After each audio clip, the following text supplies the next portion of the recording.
Hi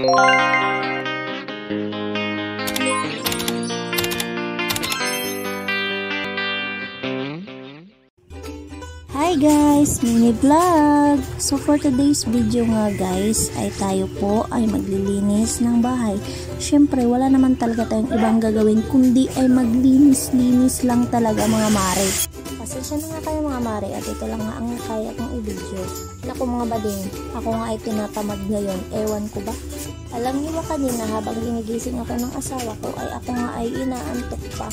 Dali-dali na nga akong bumangon at pagkatapos ay nagpainit agad ako ng tubig at nagsaing ako ng kanin. At tapos na nga magsaing ay kaagad po ako naliligo kasi medyo masakit po yung katawan ko.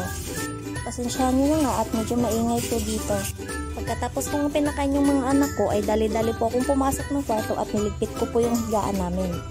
Kabalo-babo guys, mimentas naglingkuray ko sa ubos, sobra na ko kalipay kay tungod ija ko gihimuan og box, so naan ako'y kabutangan and everything in scam by Lou. Ay zay, sinasabi ko sa'yo, sobrang saya ko talaga kahapon. Hindi na gasod ko magproblema kay naan ako'y kabutangan, so kanang diaday sa kilid, kanang naisamin, alkansiya day na namo, hindi mo rapod na sa kumbana. This is it, this is the final look, malinis na siya guys. Sinsay na ninyo, gingan nilang butanganan sa mga sinina ay pagbuot kaya wa pa may kapalit. So yun lang guys, salamat sa panonood, see you on my next vlog, bye!